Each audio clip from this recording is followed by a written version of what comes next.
Hi guys, what is up? Welcome back to my channel, and if you're new here, welcome. My name is Victoria. I am a 22-year-old woman of transgender experience, and I make mostly LGBT content here on YouTube. If that's your thing, hit that subscribe button down below so you never miss out on a new upload. Before I talk about anything related to this video, I just wanted to say that I am filming this right after the election results have been posted, and I am so happy.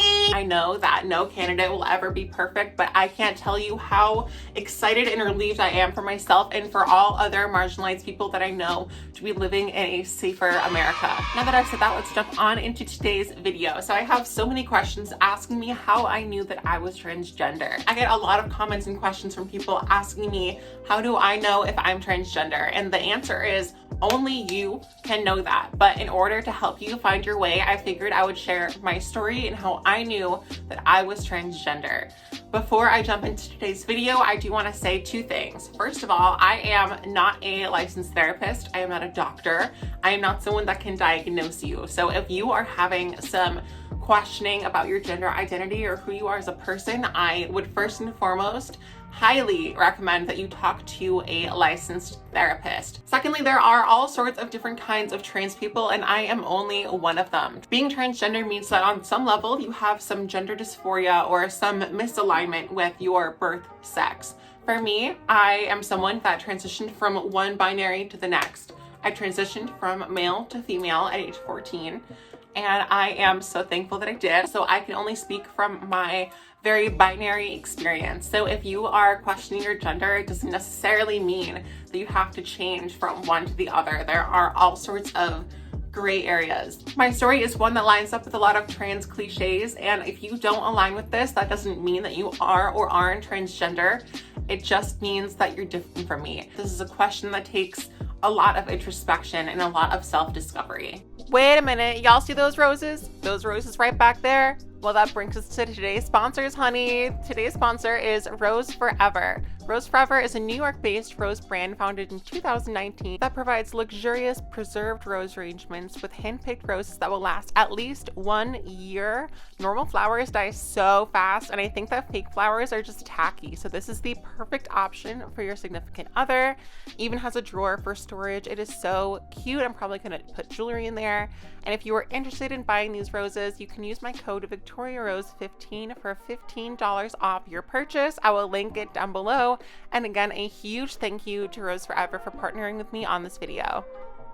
So with that being said, let's get started with the video. So for me, I always knew from a very young age that I was different in some way. I always knew that I didn't fit in with the boys or even the girls in a lot of ways, and I didn't quite understand why. And it wasn't until I would say I was about like 4 or 5. When I was a child, I only had female friends, and it's not because I didn't like boys, although I didn't because they have cooties. It was because I only connected with the females. I always wanted to play a house or play with dolls. And speaking of dolls, I always, growing up, wanted all female toys. My parents are very accepting and loving now, but that wasn't necessarily an overnight change. So growing up, I always wanted to play with dolls. I loved dolls and Barbie dolls and stuff, but my parents would not allow me to play with them because they said that was for girls, and I just didn't understand why I wasn't allowed to because all my friends were playing with them, so I didn't get why just I couldn't.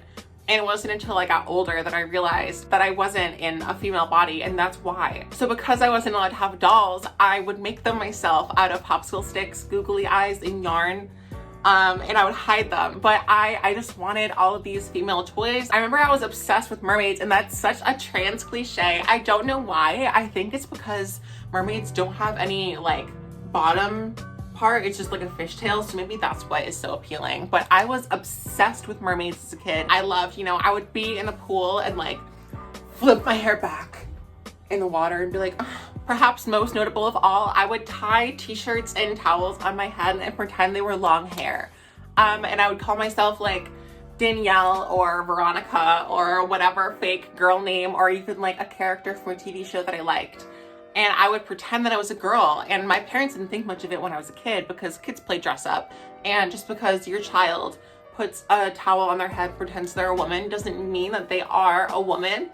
But that was the case for me. No matter how hard I tried, I could just not fit in with the boys. And trust me, I tried. I tried baseball. I was in Cub Scouts. I tried other sports. I tried going to summer camps. I tried everything and I just didn't fit in with them. When I was in baseball, I would pretend to be super weak so that I'd be put in the outfield so I could sit down and pick dandelions. In Cub Scouts was only friends with the adults. Even feminine men I didn't align with. As I got older, I would meet gay people or see gay people or feminine men in magazines and TV. And while that was great and, it was closer to how I felt, it still didn't align. I remember as a kid even, I would eat eggs, for example, and my mom would say something like, "Ooh, eggs put hair on your chest." And I would never eat eggs ever again. Or I would have meat on my plate. And even if I liked steak or whatever, they would say, "Oh, he really likes his meat and potatoes. He's gonna be a big guy one day." And I would intentionally just not eat meat anymore. I was like, "Hey, well, now I need to be skinny. I need to be small. And I need to be femme." These are all signs growing up that I knew set me apart and made me different, but I didn't know what it meant to be transgender. And it wasn't until I reached puberty that I realized I was truly uncomfortable in my male body. This is a pretty common series of events, but as my body started to develop more masculinely, I was waking up with just a pit of anxiety in my stomach. Every day I would wake up and feel just nauseated, feeling like I was becoming more and more of a man. I knew my voice was getting lower. I was starting to get some facial hair, all these little things that were making me look more and more masculine. I was losing my mind every single day. I would wake up and it felt like I was just becoming this beast. And I didn't know why I felt so uncomfortable, because at this point there were boys in my class and girls in my class, and they were very happy with the way they were developing. The guys loved that they were, bragging about having one chest hair, or the girls were starting to get breast buds. And I was just so lost and so upset with everything that was happening to me. And around that age, people start to separate you by gender a lot, especially in school. So for example, in gym class, if there were girls on one side of the room, boys in the other, I was always so uncomfortable. Even I remember being a little kid in elementary school, and I would always go to the girl side. And they would tell me "No, get over there, go to the boys side." And even the boys would be like, "Ugh," because they didn't like me because I was a girl. And when middle school came around, we had locker rooms and the boys were changing just out in the open. And while, a part of me was but I was so uncomfortable. So I ended up changing by myself in the nurse's bathroom ever since I was very young. So I was always very uncomfortable being seen as male. I remember I used to shave my legs and my armpits and stuff, and my parents at first thought that I just wasn't developing any of these things. And then they felt my leg and they realized that I'd shaved it, and they were so mad at me. They were so mad, but I was not about to be a hairy man. Are you kidding? I remember one time I was taking a bath as probably a 12-year-old or something, and I looked down and I saw my genitals, what to me felt like a tumor. It felt so wrong to be on my body. And I looked down and I remember seeing that and thinking wow, wouldn't it be great if that wasn't there? And I don't think most guys think that. I don't think any guy looks at their dick and they're like, "Wow, I'd love it if that could just fall off one day." So that was a big inkling for me, and I knew something was wrong, but I didn't know what. And it wasn't until I was about 11 or 12 that I first found out what it meant to be transgender. I realized what being transgender was when my parents told me at age about 11 that a family member of mine transitioned from female to male. And the first time that I heard that, my head blew up and I was like, "We can switch? Why did no one tell me this?" I was floored. I was like, "We can switch genders? Oh my God." So I knew immediately. I was like, well, that's what I want. Because I am a girl. So, and like I said, I always pretended that I had long hair. Every single haircut that I would be brought to, I wanted my hair to be long, and they would cut it so short and I would cry. My family would be like, "Why do you always cry at the barber?" And it was because I wanted long, flowy hair like I have now. I think one of the most important questions we can ask on this journey of introspection is who we want to be in the future, right? So our transition is not a temporary thing. This is a lifelong commitment. The idea for me of growing up and aging as a man was completely out of the question. It was nauseating. It did not feel like me. I loved the idea of having a family and having children, but the idea of being a father was gut-wrenching. I tried and tried and tried to fit in with boys, and I tried to just maybe be a feminine boy, or just be maybe a boy that likes makeup or something, and it just didn't fit. So when I started having these feelings, I told my parents that I wanted to go to therapy. I wanted to go to therapy for so many different reasons, because I definitely had a lot of other issues. I had an eating disorder for years. I self-harmed. I just hated my body and myself so much. I wish I could explain to you how much I absolutely hated myself.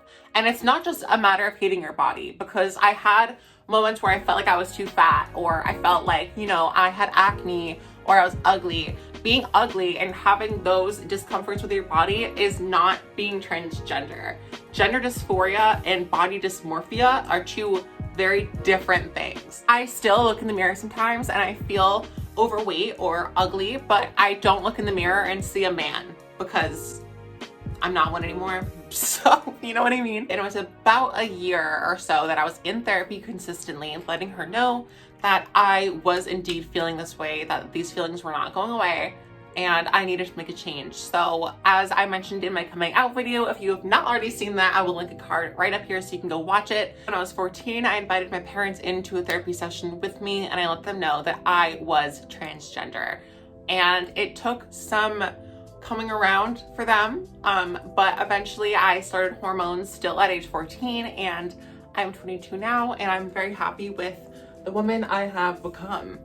So to sum everything up, there is no right or wrong way to be transgender, and there is no easy answer to the question, am I transgender? I cannot tell you whether or not you're transgender, neither can your friend, neither can even your doctor. The only person who can tell you whether or not you are transgender is you. And that's why this is a journey of self-discovery. If you are unsure and you think you might be trans, the best thing you can do is experiment.